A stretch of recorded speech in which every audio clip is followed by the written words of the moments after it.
Mtazamaji wa YouTube channel yetu ya Kalam TV online, moja kwa moja tuna ripoti taarifa hii ikimhusu Waziri Mkuu wa Jamhuri ya Muungano wa Tanzania Mheshimiwa Mwigulu Lameck Nchemba, ambaye ameanza rasmi ziara ya kikazi mkoa wa Kilimanjaro, ambapo pamoja na mambo mengine amekagua na kujionea utekelezaji wa miradi mbalimbali inayotekelezwa na serikali ya awamu ya 6 chini ya Daktari Samia Suluhu Hassan.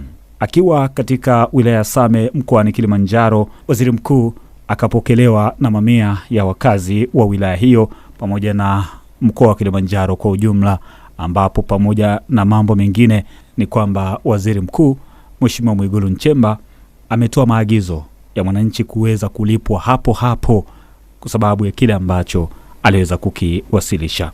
Tuweze kusikia yale ambayo aliweza kujiri katika moja ya ziara yake mkoani Kilimanjaro. Usisahau kubonyeza alama ya subscribe kwenye YouTube channel yetu ya Kalam TV online ili uwe wa kwanza kupokea taarifa pindi tunapoziweka. Hii ni ripoti kutokea Same mkoani Kilimanjaro. Subscribe, comment and share Kalam TV online. Mheshimiwa Waziri Mkuu, nishukuru kunipa nafasi hii kuongea mbele yako. Kwanza ujio wako umekuwa kama ni mbaraka, kwa sababu baada tu ya kuambiwa utakuja katika ndungu hii, tumeona neema ya mvua ambayo ilikuwa imetoweka kwa muda mrefu. Kwa hiyo ni chanzo cha kujua kwamba kweli unakuja kutatua kero za wananchi. Lakini Mheshimiwa Rais, kero isimamisha hapa. Waziri Mkuu, mimi nimepewa vyoo vya kujenga katika sekondari ya Gonjaseki mwaka 2022. Nimejenga vyoo hivyo, nimebabaishwa malipo yangu mpaka leo hii nadai 2,850,000 sijalipwa. Mimi mmewapa watu kazi mpaka mmeuza ng'ombe zangu na ndoa yangu imekuwa na mgogoro shauri ya hiyo kazi.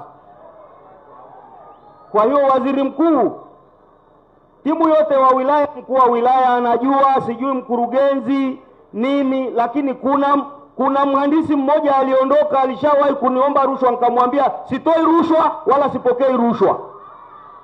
Na hicho naona ndio sababu mpaka leo sijalipwa fedha zangu. Naomba kama kuna uwezekano, jamani, nisaidiwe hizo hela niweze kulipa hawa vijana mnaowaita vijana wa 2000. Mkuu wa wilaya uko wapi? Mkuu wa wilaya uko wapi? Mkuu wa wilaya na timu yako nani? Watendaji wote wa wilaya njoni hapa, wa wilaya hii hapa.